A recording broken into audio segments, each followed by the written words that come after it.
33% महिला आरक्षण bill pass न हो सका। विपक्ष ने इसका विरोध किया। विपक्ष महिला विरोधी है। ऐसी खबरें लगातार टीवी अखबार में आप देख रहे होंगे।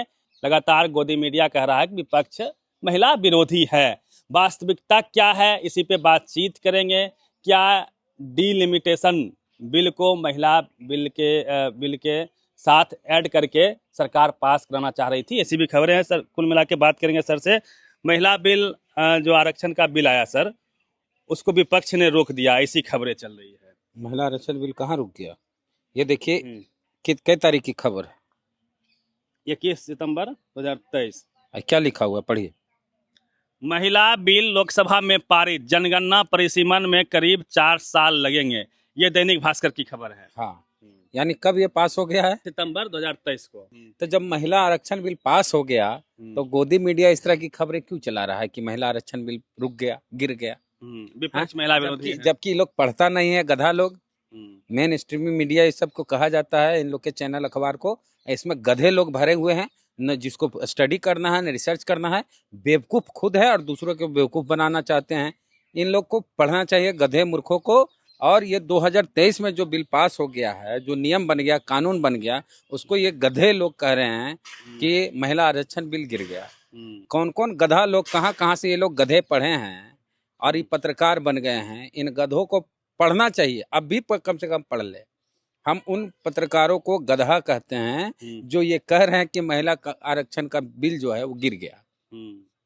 इन लोग का क्या गिर जाता है? ये लोग अपने आप में गिर गया है, नैतिकता गिर गई, सब गिर गया। ये लोग गिर गया, कानून नहीं गिरा है। वो तो पहले से ही पास। मेन मामला था परिसीमन। देखिए 543 लोकसभा क्षेत्र है, विपक्ष कह रहा है कि उसी में आप दे दीजिए आरक्षण, महिलाओं को 33%। और सरकार कह रही है कि हम बढ़ाएंगे। 1973 के बाद से बढ़ा नहीं है, तो हम बढ़ा के आरक्षण देना चाहते हैं। अब विपक्ष का कहना है नहीं, इसी में दो, और सरकार कहती है कि बढ़ा के दे। सरकार बढ़ाना इसलिए चाहती है। परिसीमन क्या है?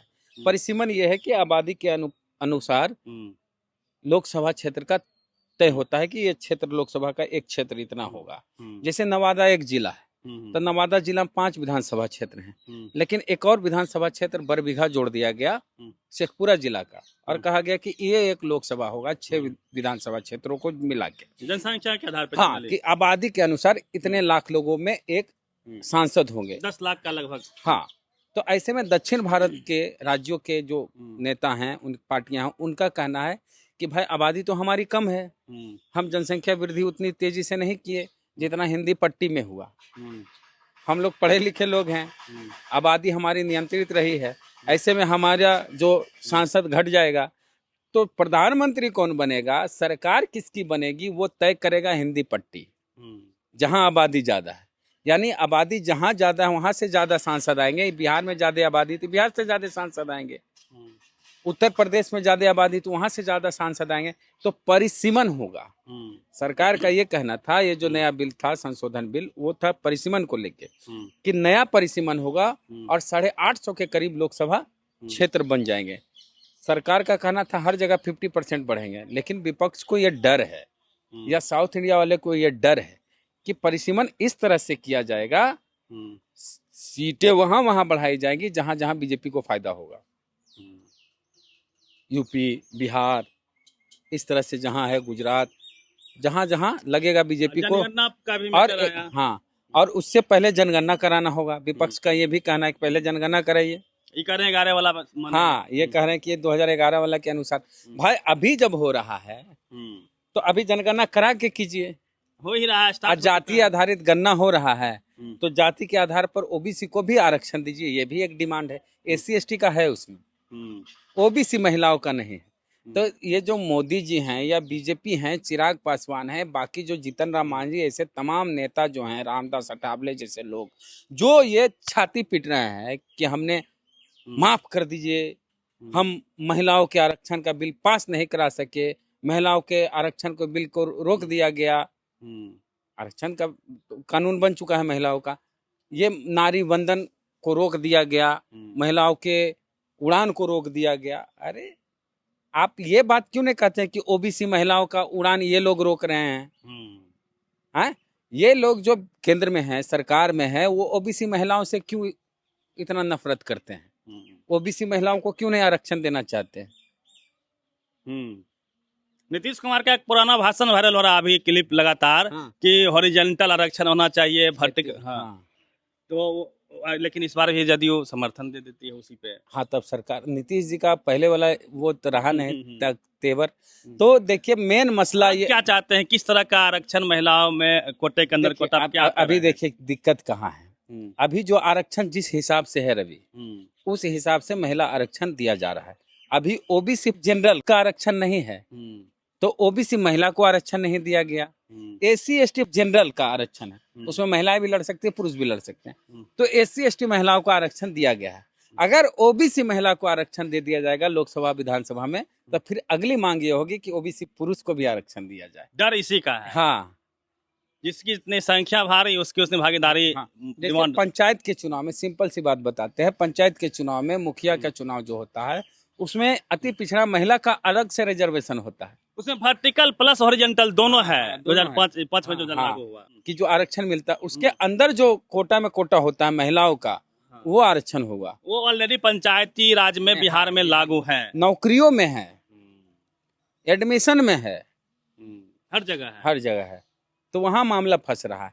तो एक चीज बताते हैं कि ये बीजेपी और उनके समर्थक जो है, उनके अलायंस पार्टनर जो हैं, ये लोग मिल के विपक्ष को महिला विरोधी साबित कर देंगे। लेकिन विपक्ष इतना नकारा निकम्मा है, वो भी विपक्ष को भी बोल रहे हैं। एक कायदे का नेता इन लोग के पास नहीं है। वो लोग इन लोग को, बीजेपी को ओबीसी विरोधी साबित नहीं कर पाएगा। टीवी अखबार नहीं है ना, टीवी को तो लगा दिया गया। वो भी गधे हैं, उसमें भी कम गधे नहीं हैं।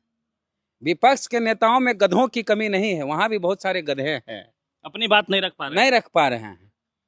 कैसे बात को रखना वो पता नहीं। प्रोटेस्ट करवाते। हाँ। बीजेपी उल्टे प्रोटेस्ट करवा रही है। हाँ, देखिए ये उनको कहना चाहिए, विपक्ष के नेताओं को कहना चाहिए कि ये जो महिला का आरक्षण है, ये सवर्ण महिला आरक्षण है। इस आरक्षण से अगड़ी जात की महिलाएं ज्यादा चुन के आएगी, ओबीसी महिलाएं चुन के नहीं आएगी। क्योंकि अभी संसाधन का चुनाव हो गया, पैसों का चुनाव हो गया, और पैसा संसाधन ओबीसी के पास नहीं है। पैसा और संसाधन अगड़ी जात के पास है। अगड़ी जात के बड़े बड़े लोग जो होंगे, वो अपनी पत्नी को बहुत पैसा खर्चा करके चुनाव लड़ा देंगे, और जिस तरह मुखिया पति होता है उस तरह सांसद पति, विधायक पति हो जाएंगे। इतिहास भी है, जब से आजादी मिली लगातार, जब से चुनाव हुआ अब तक राहुल गांधी तो कोई नैतिक अधिकार नहीं है बोलने का। राहुल गांधी का एक चीज मुझे बहुत खराब लगा इस बार, हम देखे कि बातचीत हो रही है महिला आरक्षण की, और मैं उनको लगातार देखता हूं कि अंग्रेजी में बोलते हैं शुरू से अंत तक। आधे लोग तो उनकी बात समझ ही नहीं पाते हैं। आम लोग की भाषा तो हिंदी है, हिंदी साउथ वगैरह में जहाँ से सांसद है, केरल वगैरह से, तो वो तो चलता है, कोई दिक्कत नहीं है, हिंदी भी बोलते हैं। बात यह है कि ये लोग अपनी पार्टी से अभी कितनी महिलाओं को टिकट देते हैं? देते बहुत कम है। ओबीसी महिलाओं को कितना देते हैं? सवाल तो है। आज सम्राट चौधरी जी जो हैं मुख्यमंत्री बिहार के, वो भी रोना धोना कर रहे थे। हाँ, सम्राट चौधरी को बोलना चाहिए कि ओबीसी महिलाओं को भी आरक्षण मिलना चाहिए नारी वंदन में। तो नहीं बोलेंगे। अभी नया मुख्यमंत्री बने हैं, कृपा से, तभी पार्टी की भक्ति करेंगे, और करना भी चाहिए। तो जब तक, मतलब कुल मिला के ये कहा जा सकता है कि जब तक कोटे के अंदर कोटे के तर्ज पे महिला आरक्षण लागू नहीं होता है, तब तक न्याय नहीं हो पाएगा, सामाजिक न्याय की बात नहीं हो पाएगी। देखिए, ओबीसी के साथ साथ मुस्लिम के लिए जो डिमांड कर दी जाती है, यहाँ पर दिक्कतें आ जाती है। इधर इस पर हम स्थिति स्पष्ट कर देते हैं। अगर ओबीसी महिला का आरक्षण मिल गया, तो उसके अंदर ही मुस्लिम महिला का भी आरक्षण आ जाएगा, क्योंकि मुस्लिमों में भी ओबीसी होते हैं। बिल्कुल। ऐसे अगर मुस्लिम महिला आरक्षण मांगा जाएगा, तो क्रिश्चियन का अलग, पारसी का अलग, बौद्ध का अलग, इस तरह से धर्म के नाम पर आरक्षण का संविधान में जिक्र नहीं है। हर धर्म में ओबीसी लोग हैं। हिंदू धर्म में है तो मुस्लिम धर्म में भी ओबीसी हैं। एससी नहीं है किसी धर्म में। हाँ, एससी एसटी सिर्फ हिंदू में नहीं है, सिख में है। हाँ, बौद्ध में है। अच्छा, एसटी नहीं है, एससी है। मतलब ओबीसी को जैसे ही आरक्षण मिलेगा, ऑटोमेटिक जो मुस्लिम है महिला आ जाएंगे, उसमें जनरल है। ओबीसी महिला को आरक्षण मिलेगा तो मुस्लिम समाज के जो जातियां ओबीसी में हैं, उनकी महिलाओं को भी ओबीसी का आरक्षण मिल जाएगा। मतलब तमाम जो वैकेंसीज हैं जिसमें हम लोग फॉर्म भरते हैं, उसमें मुस्लिम को तो मिलता है ओबीसी का आरक्षण, है ना। ये अलग से कहना है कि मुस्लिम, ये संभव नहीं है। हाँ, ये संभव नहीं है। ये होना भी नहीं चाहिए। नहीं, धर्म के नाम पर फिर सब धर्म का लोग मांगेगा। चलिए, आपका क्या कहना है महिला आरक्षण बिल को लेके, पूरी बातचीत को लेके प्रतिक्रिया दीजिए। रवि मेहता,